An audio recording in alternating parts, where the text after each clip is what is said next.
Chapter 8. From somewhere at the bottom of a passage, the smell of roasting coffee, real coffee, not victory coffee, came floating out into the street. Winston paused involuntarily. For perhaps 2 seconds he was back in the half-forgotten world of his childhood. Then a door banged, seeming to cut off the smell as abruptly as though it had been a sound. He had walked several kilometers over pavements, and his varicose ulcer was throbbing. This was the second time in 3 weeks that he had missed an evening at the community center. A rash act, since you could be certain that the number of your attendances at the center was carefully checked. In principle, a party member had no spare time, and was never alone except in bed. It was assumed that when he was not working, eating, or sleeping, he would be taking part in some kind of communal recreation. To do anything that suggested a taste for solitude, even to go for a walk by yourself, was always slightly dangerous. There was a word for it in Newspeak. Own life, it was called, meaning individualism and eccentricity. But this evening, as he came out of the ministry, the balminess of the April air had tempted him. The sky was a warmer blue than he had seen it that year, and suddenly the long, noisy evening at the center, the boring, exhausting games, the lectures, the creaking camaraderie oiled by gin, had seemed intolerable. On impulse, he had turned away from the bus stop and wandered off into the labyrinth of London. First south, then east, then north again, losing himself among unknown streets and hardly bothering in which direction he was going. If there is hope, he had written in the diary, it lies in the prose. The words kept coming back to him, statement of a mystical truth and a palpable absurdity. He was somewhere in the vague, brown-colored slums to the north and east of what had once been St. Pancras Station. He was walking up a cobbled street of little 2-story houses with battered doorways, which gave straight on the pavement and which were somehow curiously suggestive of rat holes. There were puddles of filthy water here and there among the cobbles. In and out of the dark doorways and down narrow alleyways that branched off on either side, people swarmed in astonishing numbers. Girls in full bloom, with crudely lipsticked mouths, and youths who chased the girls, and swollen, waddling women who showed you what the girls would be like in 10 years' time, and old bent creatures shuffling along on splayed feet, and ragged barefooted children who played in the puddles, and then scattered at angry yells from their mothers. Perhaps a quarter of the windows in the street were broken and boarded up. Most of the people paid no attention to Winston. A few eyed him with a sort of guarded curiosity. 2 monstrous women, with brick-red forearms folded across their aprons, were talking outside a doorway. Winston caught scraps of conversation as he approached. "Yes," I says to her, "that's all very well," I says, "but if you'd have been in my place, you'd have done the same as what I done. It's easy to criticize," I says, "but you ain't got the same problems as what I got." "Ah," said the other, "that's just it. That's just where it is." The strident voices stopped abruptly. The women studied him in hostile silence as he went past. But it was not hostility exactly, merely a kind of wariness, a momentary stiffening, as at the passing of some unfamiliar animal. The blue overalls of the party could not be a common sight in a street like this. Indeed, it was unwise to be seen in such places, unless you had definite business there. The patrols might stop you if you happened to run into them. "May I see your papers, comrade?" "What are you doing here?" "What time did you leave work?" "Is this your usual way home?" And so on, and so forth. Not that there was any rule against walking home by an unusual route. but it was enough to draw attention to you if the thought police heard about it. Suddenly the whole street was in commotion. There were yells of warning from all sides. People were shooting into the doorways like rabbits. A young woman leaped out of a doorway a little ahead of Winston, grabbed up a tiny child playing in a puddle, whipped her apron round it, and leaped back again, all in one movement. At the same instant, a man in a concertina-like black suit, who had emerged from a side alley, ran towards Winston, pointing excitedly to the sky. "Steamer!" he yelled. "Look out, governor! Bang overhead! Lay down quick!" Steamer was a nickname which, for some reason, the proles applied to rocket bombs. Winston promptly flung himself on his face. The proles were nearly always right when they gave you a warning of this kind. They seemed to possess some kind of instinct which told them several seconds in advance when a rocket was coming, although the rocket supposedly travelled faster than sound. Winston clasped his forearms above his head. There was a roar that seemed to make the pavement heave. A shower of light objects pattered onto his back. When he stood up, he found that he was covered with fragments of glass from the nearest window. He walked on. The bomb had demolished a group of houses 200 meters up the street. A black plume of smoke hung in the sky, and below it a cloud of plastered dust in which a crowd was already forming round the ruins. There was a little pile of plaster lying on the pavement ahead of him, and in the middle of it he could see a bright red streak. When he got up to it, he saw that it was a human hand severed at the wrist. Apart from the bloody stump, the hand was so completely whitened as to resemble a plaster cast. He kicked the thing into the gutter, and then, to avoid the crowd, turned down a side street to the right. Within 3 or 4 minutes, he was out of the area which the bomb had affected, and the sordid, swarming life of the streets was going on as though nothing had happened. It was nearly 20 hours, and the drinking shops which the proles frequented, pubs, they called them, were choked with customers. From their grimy swing doors, endlessly opening and shutting, there came forth a smell of urine, sawdust, and sour beer.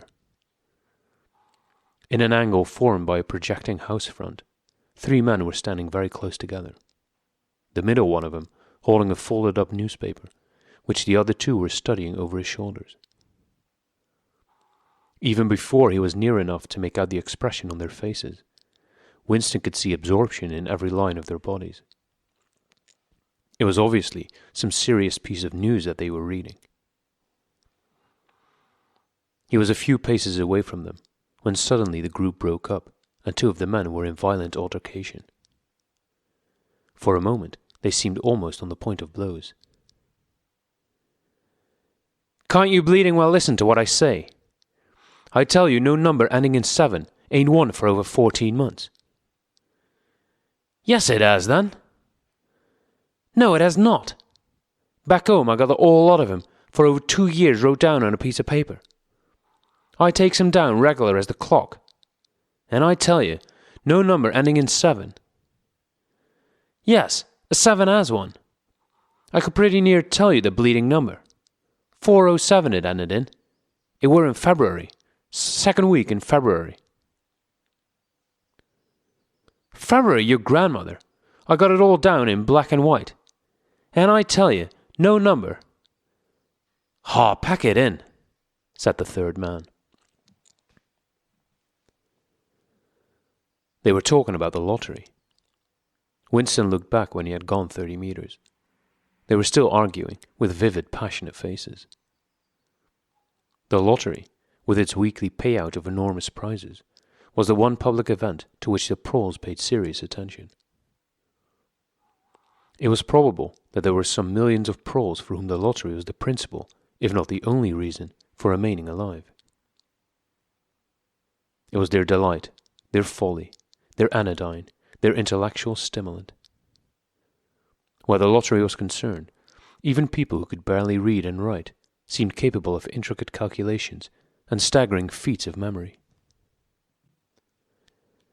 There was a whole tribe of men who made a living simply by selling systems, forecasts, and lucky amulets. Winston had nothing to do with the running of the lottery, which was managed by the Ministry of Plenty, but he was aware, indeed everyone in the party was aware, that the prizes were largely imaginary. Only small sums were actually paid out, the winners of the big prizes being non-existent persons. In the absence of any real intercommunication between one part of Oceania and another, this was not difficult to arrange. But if there was hope, it lay in the prawls. He had to cling on to that. When you put it in words, it sounded reasonable. It was when you looked at the human beings passing you on the pavement that it became an act of faith. The street into which he had turned ran downhill. He had a feeling that he had been in this neighborhood before, and that there was a main thoroughfare not far away. From somewhere ahead there came a din of shouting voices. The street took a sharp turn and then ended in a flight of steps which led down into a sunken alley where a few stall-keepers were selling tired-looking vegetables. At this moment, Winston remembered where he was. The alley led out into the main street, and down the next turning, not 5 minutes away, was the junk shop where he had bought the blank book which was now his diary. And in a small stationer's shop, not far away, he had bought his penholder and his bottle of ink. He paused for a moment at the top of the steps. On the opposite side of the alley, there was a dingy little pub whose windows appeared to be frosted over, but in reality were merely coated with dust. A very old man, bent but active, with white moustaches that bristled forward like those of a prawn, pushed open the swing door and went in. As Winston stood watching, it occurred to him that the old man, who must be 80 at least, had already been middle-aged when the revolution happened. He, and a few others like him, were the last links that now existed with the vanished world of capitalism. In the party itself, there were not many people left whose ideas had been formed before the revolution. The older generation had mostly been wiped out in the great purges of the 50s and 60s, and the few who survived had long ago been terrified into complete intellectual surrender. If there was anyone still alive who could give you a truthful account of conditions in the early part of the century, he could only be a prawl. Suddenly the passage from the history book that he had copied into his diary came back into Winston's mind, and a lunatic impulse took hold of him. He would go into the pub, he would scrape acquaintance with that old man and question him. He would say to him, "Tell me about your life when you were a boy. What was it like in those days? Were things better than they are now, or were they worse?" Hurriedly, lest he should have time to become frightened, he descended the steps and crossed the narrow street. It was madness, of course. As usual, there was no definite rule against talking to prawls and frequenting their pubs, but it was far too unusual an action to pass unnoticed.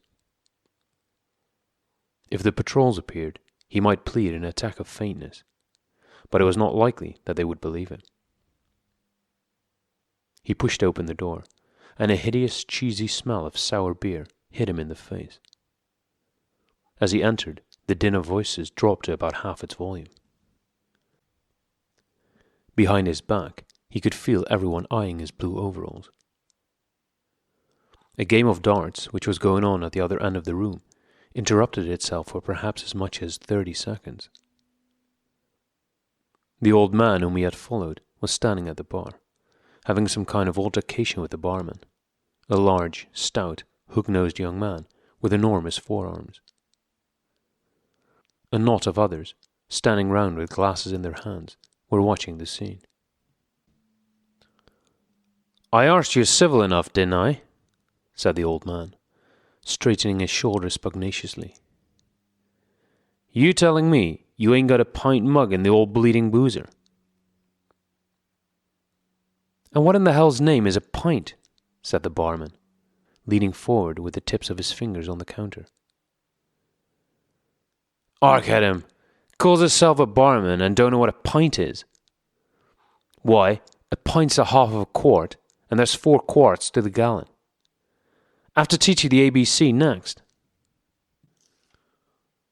"Never heard of him," said the barman shortly. "Litre and half litre, that's all we serve. There's the glasses on the shelf in front of you." "I likes a pint," persisted the old man. "You could have drawn me off a pint easy enough. We didn't have these bleeding litres when I was a young man."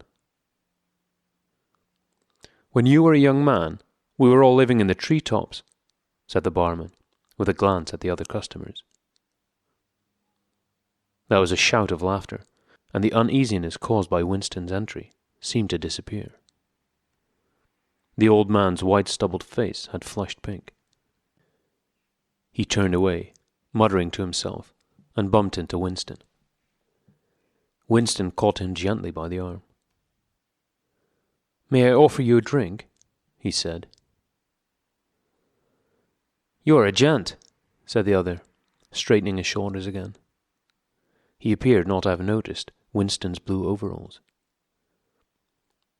"Pint," he added aggressively to the barman. "Pint of wallop." The barman swished 2 half-litres of dark brown beer into thick glasses, which he had rinsed in a bucket under the counter. Beer was the only drink you could get in prawl pubs. The prawls were supposed not to drink gin, though in practice they could get hold of it easily enough. The game of darts was in full swing again, and the knot of men at the bar had begun talking about lottery tickets. Winston's presence was forgotten for a moment. There was a deal table under the window where he and the old man could talk without fear of being overheard. It was horribly dangerous, but at any rate there was no telescreen in the room, a point he had made sure of as soon as he came in. "He could have drawn me off a pint," grumbled the old man as he settled down behind his glass. "A half-litre ain't enough. It don't satisfy. And all litre is too much. It starts my bladder running, let alone the price." "You must have seen great changes since you were a young man," said Winston tentatively.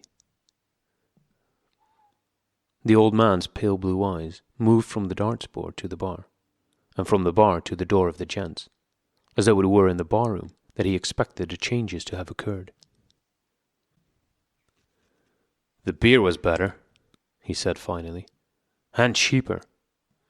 When I was a young man, mild beer, wallop we used to call it, was 4 pence a pint. That was before the war, of course." "Which war was that?" said Winston. "Oh, it's all wars," said the old man vaguely. He took up his glass, and his shoulders straightened again. "Here's wishing you the very best of health." In his lean throat, the sharp-pointed Adam's apple made a surprisingly rapid up-and-down movement, and the beer vanished. Winston went to the bar and came back with 2 more half-litres. The old man appeared to have forgotten his prejudice against drinking a full litre. "You are very much older than I am," said Winston. "You must have been a grown man before I was born. You can remember what it was like in the old days, before the Revolution. People of my age don't really know anything about those times. We can only read about them in books, and what it says in the books may not be true. I should like your opinion on that. The history books say that life before the Revolution was completely different from what it is now. There was the most terrible oppression, injustice, poverty, worse than anything we can imagine. Here in London, the great mass of the people never had enough to eat from birth to death. Half of them hadn't even boots on their feet. They worked 12 hours a day, they left school at 9, they slept 10 in a room. And at the same time, there were a very few people, only a few thousands, the capitalists, they were called, who were rich and powerful. They owned everything that there was to own. They lived in great gorgeous houses with 30 servants. They rode about in motor cars and 4-horse carriages. They drank champagne. They wore top hats. The old man brightened suddenly.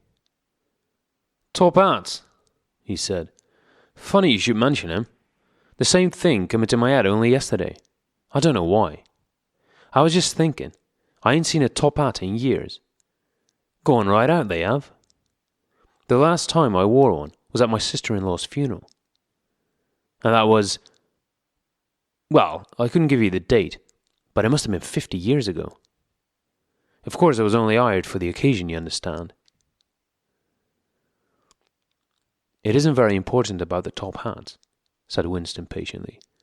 "The point is, these capitalists, they and a few lawyers and priests and so forth who lived on them, were the lords of the earth. Everything existed for their benefit. You, the ordinary people, the workers, were their slaves. They could do what they liked with you. They could ship you off to Canada like cattle. They could sleep with your daughters if they chose.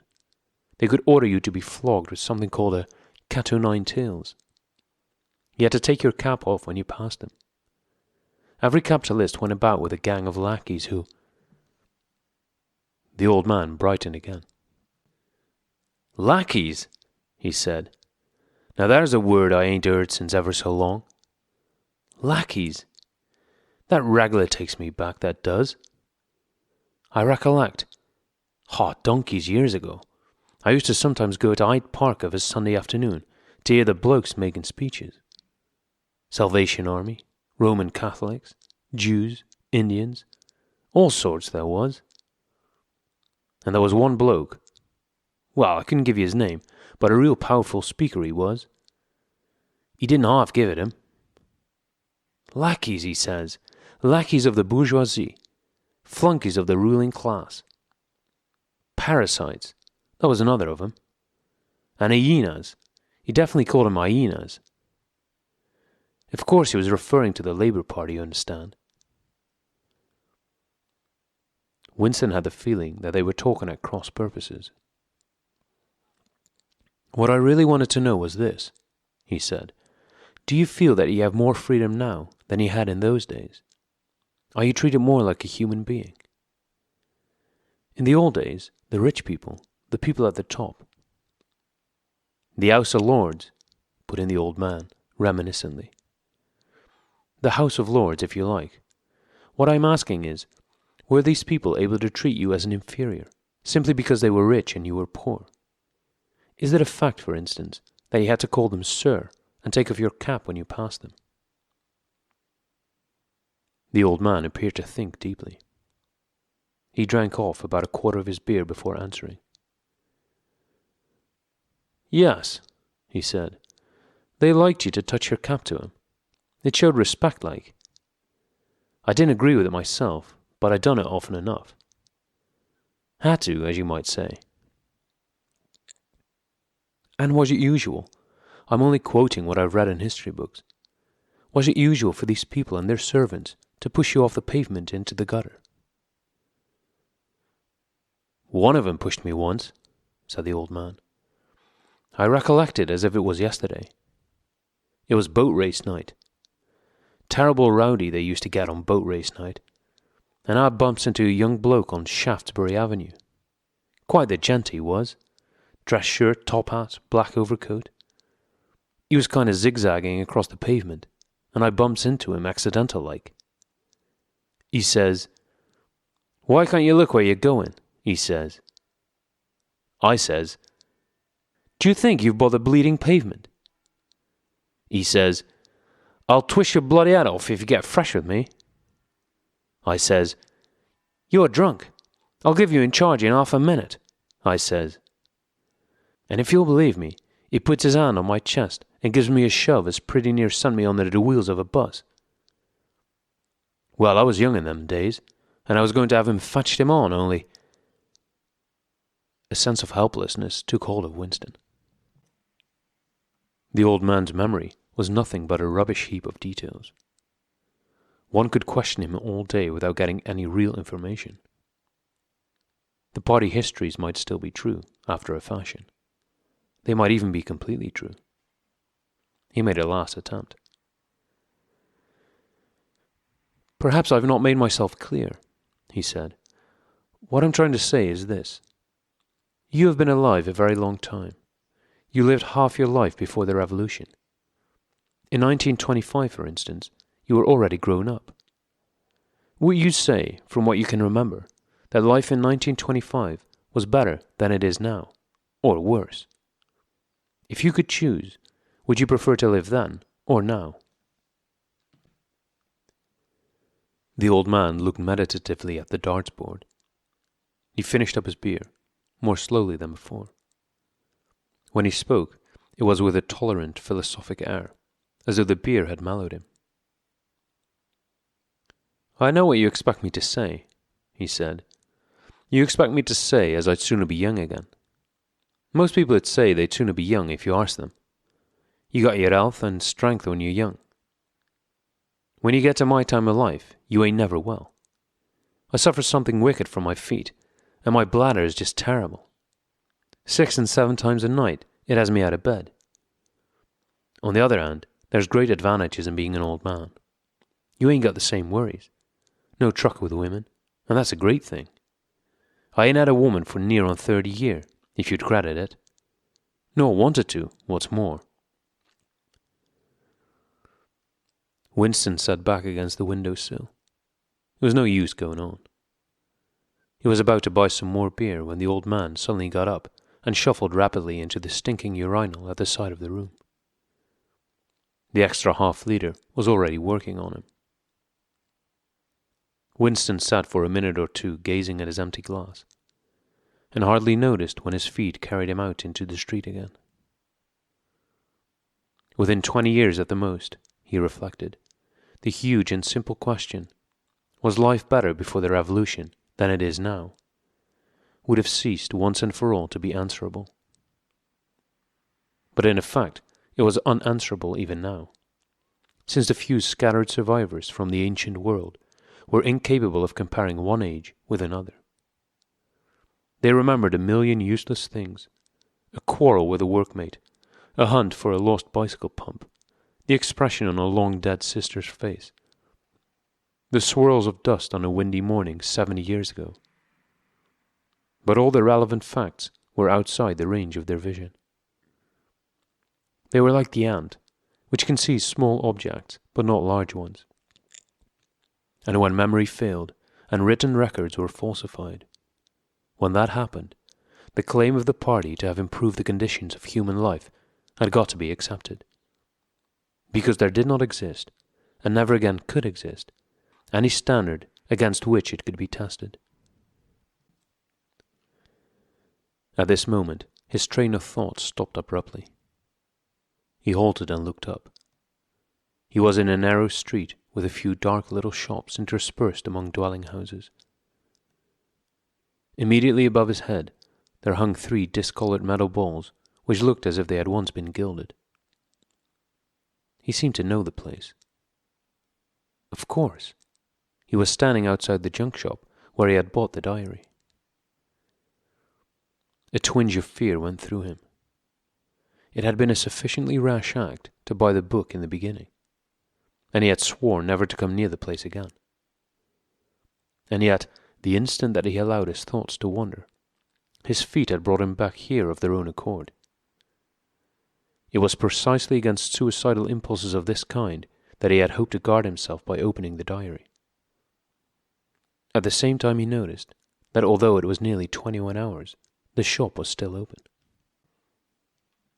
With the feeling that he would be less conspicuous inside than hanging about on the pavement, he stepped through the doorway.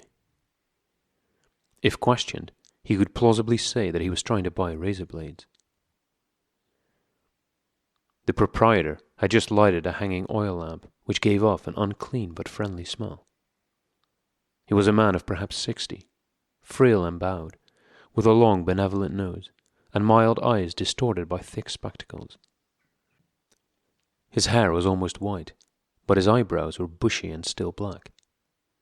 His spectacles, his gentle fussy movements, and the fact that he was wearing an aged jacket of black velvet gave him a vague air of intellectuality, as though he had been some kind of literary man, or perhaps a musician. His voice was soft, as though faded, and his accent less debased than that of the majority of proles. "I recognized you on the pavement," he said immediately. "You're the gentleman that bought the Young Lady's Keepsake album. That was a beautiful bit of paper, that was. Cream laid, it used to be called. There's been no paper like that made for, I dare say 50 years. He peered at Winston over the top of his spectacles. "Is there anything special I can do for you? Or did you just want to look around?" "I was passing," said Winston vaguely. "I just looked in. I don't want anything in particular." "It's just as well," said the other, "because I don't suppose I could have satisfied you." He made an apologetic gesture with his soft-palmed hand. "You see how it is. An empty shop, you might say. Between you and me, the antique trade's just about finished. No demand any longer, and no stock either. Furniture, china, glass, it's all been broken up by degrees. And of course, the metal stuff's mostly been melted down. I haven't seen a brass candlestick in years." The tiny interior of the shop was in fact uncomfortably full, but there was almost nothing in it of the slightest value. The floor space was very restricted, because all round the walls were stacked innumerable dusty picture frames. In the window there were trays of nuts and bolts, worn-out chisels, penknives with broken blades, tarnished watches that did not even pretend to be in going order, and other miscellaneous rubbish. Only on a small table in the corner was there a litter of odds and ends, lacquered snuff-boxes, agate brooches and the like, which looked as though they might include something interesting. As Winston wandered towards the table, his eye was caught by a round, smooth thing that gleamed softly in the lamplight, and he picked it up. It was a heavy lump of glass, curved on one side, flat on the other, making almost a hemisphere. There was a peculiar softness, as of rainwater, in both the color and the texture of the glass. At the heart of it, magnified by the curved surface, there was a strange, pink, convoluted object that recalled a rose or a sea anemone. "What is it?" said Winston, fascinated. "That's coral, that is," said the old man. "It must have come from the Indian Ocean. They used to kind of embed it in the glass. That wasn't made less than 100 years ago. More by the look of it." "It's a beautiful thing," said Winston. "It is a beautiful thing," said the other appreciatively. "But there's not many that say so nowadays." He coughed. "Now if it so happened that you wanted to buy it, that'd cost you $4. I can remember when a thing like that would have fetched £8. And £8 was, well, I can't work it out, but it was a lot of money. But who cares about genuine antiques nowadays? Even the few that's left." Winston immediately paid over the $4 and slid the coveted thing into his pocket. What appealed to him about it was not so much its beauty as the air it seemed to possess of belonging to an age quite different from the present one. The soft, rain-watery glass was not like any glass that he had ever seen. The thing was doubly attractive because of its apparent uselessness, though he could guess that it must once have been intended as a paperweight. It was very heavy in his pocket, but fortunately it did not make much of a bulge. It was a queer thing, even a compromising thing, for a party member to have in his possession. Anything old, and for that matter anything beautiful, was always vaguely suspect. The old man had grown noticeably more cheerful after receiving the $4. Winston realized that he would have accepted 3 or even 2. "There's another room upstairs that you might care to take a look at," he said. "There's not much in it, just a few pieces. We'll do with a light if we're going upstairs." He lit another lamp, and, with bowed back, led the way slowly up the steep and worn stairs and along a tiny passage, into a room which did not give on the street, but looked out on a cobbled yard and a forest of chimney pots. Winston noticed that the furniture was still arranged as though the room were meant to be lived in. There was a strip of carpet on the floor, a picture or two on the walls, and a deep, slatternly armchair drawn up to the fireplace. An old-fashioned glass clock with a 12-hour face was ticking away on the mantelpiece. Under the window, and occupying nearly a quarter of the room, was an enormous bed with the mattress still on it. "We lived here till my wife died," said the old man half apologetically. "I'm selling the furniture off by little and little. Now that's a beautiful mahogany bed, or at least it would be if you could get the bugs out of it. But I dare say you'd find it a little bit cumbersome."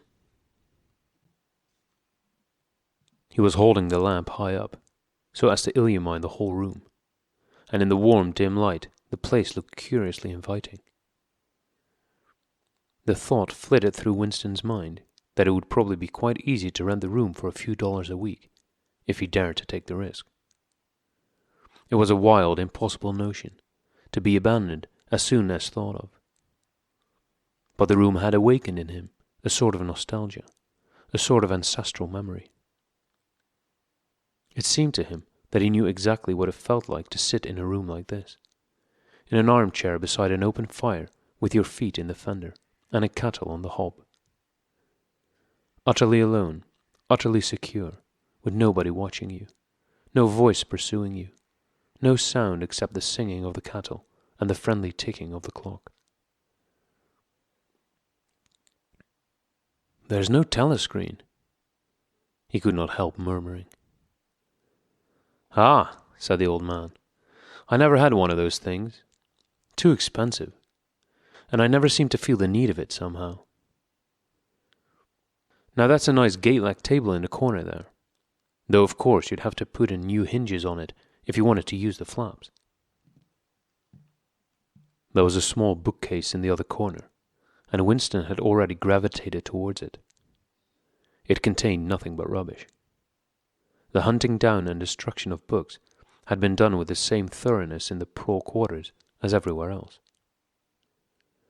It was very unlikely that there existed anywhere in Oceania a copy of a book printed earlier than 1960. The old man, still carrying the lamp, was standing in front of a picture in a rosewood frame which hung on the other side of the fireplace, opposite the bed. "Now, if you happen to be interested in old prints at all," he began delicately. Winston came across to examine the picture. It was a steel engraving of an oval building with rectangular windows and a small tower in front. There was a railing running around the building, and at the rear end there was what appeared to be a statue. Winston gazed at it for some moments. It seemed vaguely familiar, though he did not remember the statue. "The frame's fixed to the wall," said the old man, "but I could unscrew it for you, I dare say."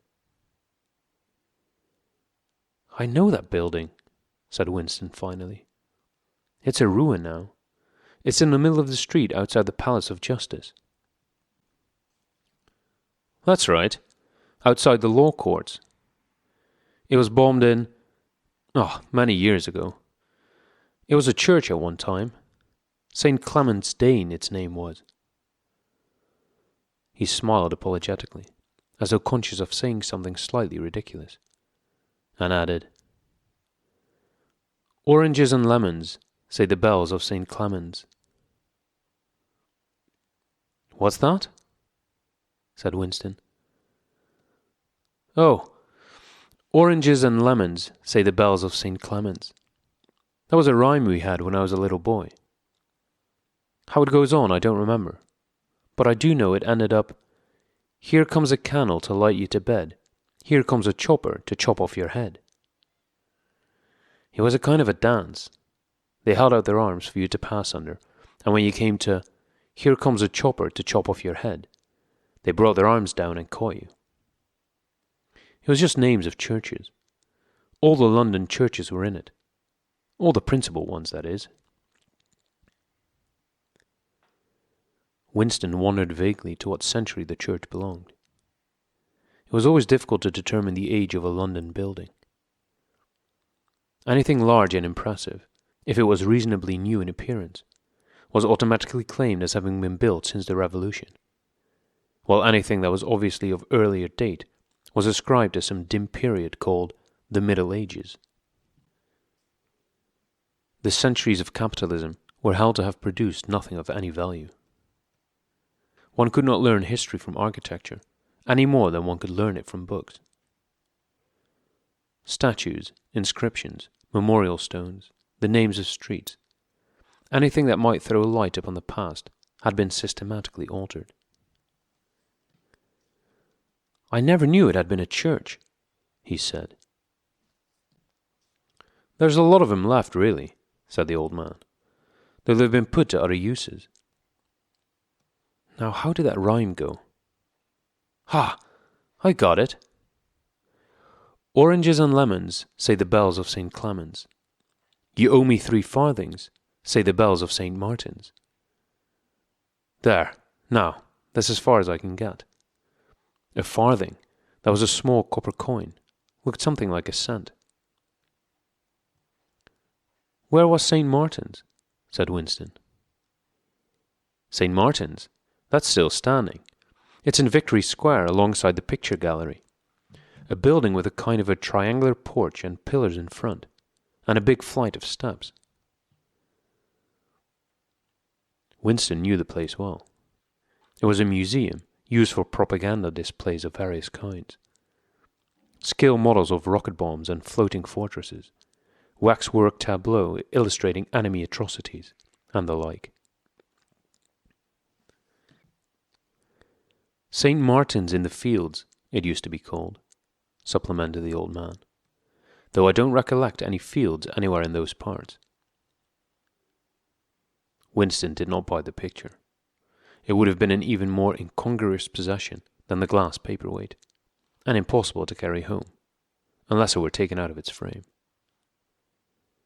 But he lingered for some minutes more, talking to the old man, whose name, he discovered, was not Weeks, as one might have gathered from the inscription over the shop front, but Charrington. Mr. Charrington, it seemed, was a widower aged 63, and had inhabited this shop for 30 years.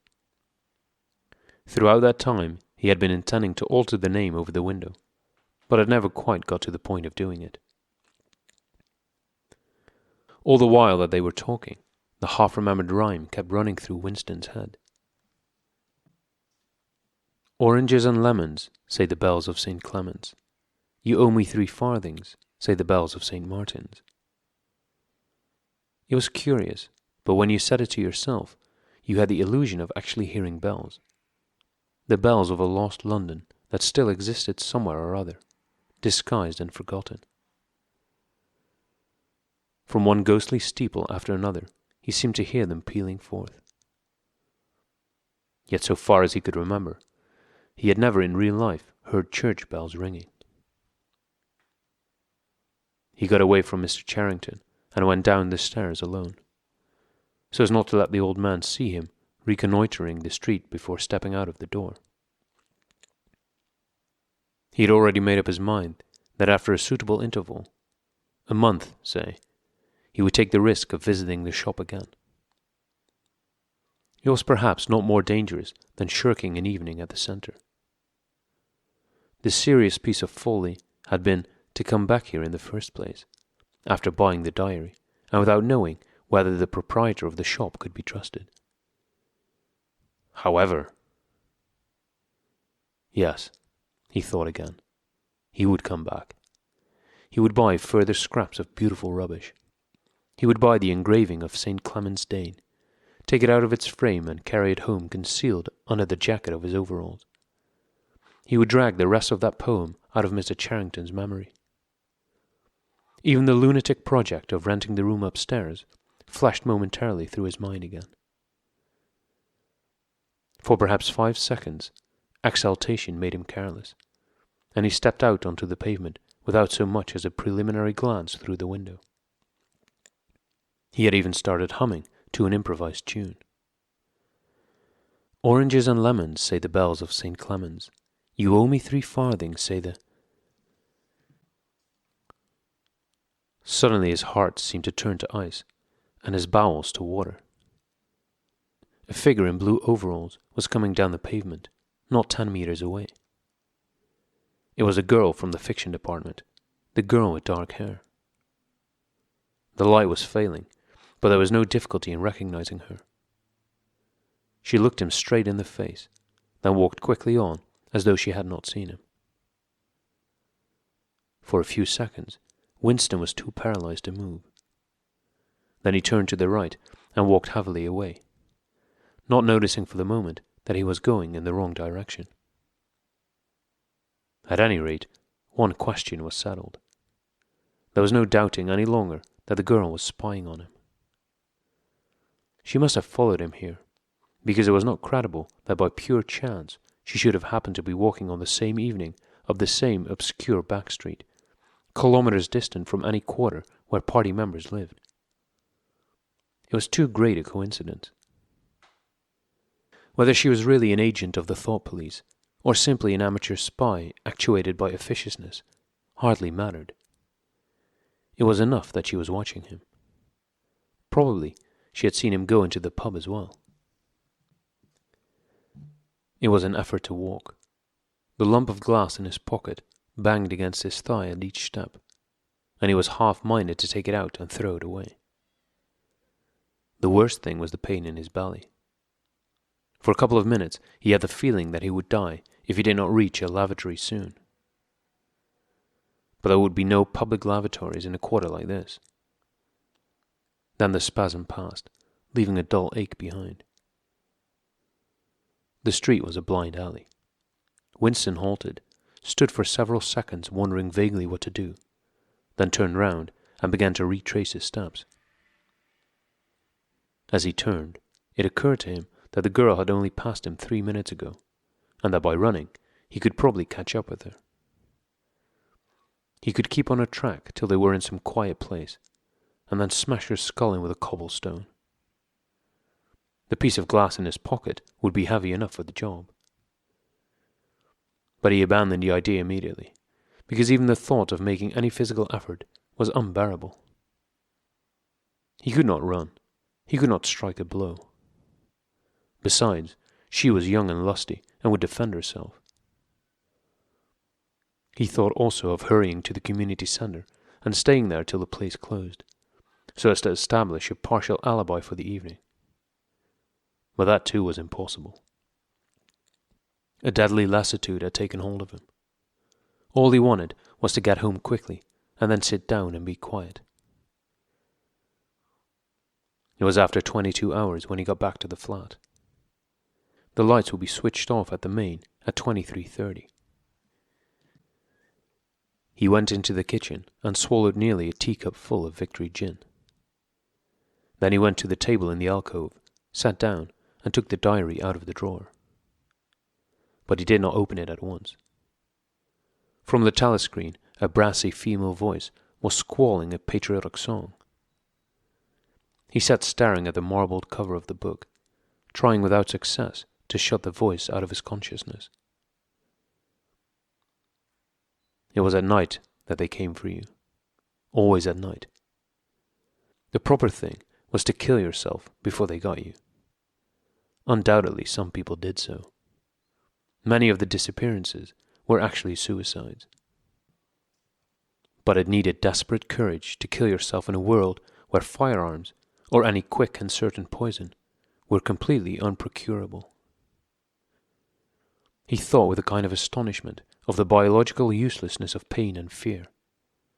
The treachery of the human body, which always freezes into inertia at exactly the moment when a special effort is needed. He might have silenced the dark-haired girl if only he had acted quickly enough. But precisely because of the extremity of his danger, he had lost the power to act. It struck him that in moments of crisis, one is never fighting against an external enemy, but always against one's own body. Even now, in spite of the gin, the dull ache in his belly made consecutive thought impossible. And it is the same, he perceived, in all seemingly heroic or tragic situations. On the battlefield, in the torture chamber, on a sinking ship, the issues that you are fighting for are always forgotten, because the body swells up until it fills the universe. And even when you are not paralyzed by fright or screaming with pain, life is a moment-to-moment struggle against hunger or cold or sleeplessness, against a sour stomach or an aching tooth. He opened the diary. It was important to write something down. The woman on the telescreen had started a new song. Her voice seemed to stick into his brain like jagged splinters of glass. He tried to think of O'Brien, for whom, or to whom, the diary was written. But instead, he began thinking of the things that would happen to him after the thought police took him away. It would not matter if they killed you at once. To be killed was what you expected. But before death, nobody spoke of such things, yet everybody knew of them. There was a routine of confession that had to be gone through. The grovelling on the floor and screaming for mercy. The crack of broken bones, the smashed teeth, and bloody clots of hair. Why did you have to endure it, since the end was always the same? Why was it not possible to cut a few days or weeks out of your life? Nobody ever escaped detection, and nobody ever failed to confess. When once you had succumbed to thought crime, it was certain that by a given date you would be dead. Why then did that horror, which altered nothing, have to lie embedded in future time? He tried with a little more success than before to summon up the image of O'Brien. "We shall meet in the place where there is no darkness," O'Brien had said to him. He knew what it meant, or thought he knew. The place where there is no darkness was the imagined future, which one would never see, but which, by foreknowledge, one could mystically share in. But with the voice from the telescreen nagging at his ears, he could not follow the train of thought further. He put a cigarette in his mouth. Half the tobacco promptly fell out onto his tongue, a bitter dust which was difficult to spit out again. The face of Big Brother swam into his mind, displacing that of O'Brien. Just as he had done a few days earlier, he slid a coin out of his pocket and looked at it. The face gazed up at him, heavy, calm, protecting. But what kind of smile was hidden beneath the dark moustache? Like a leaden knell, the words came back at him. War is peace. Freedom is slavery. Ignorance is strength.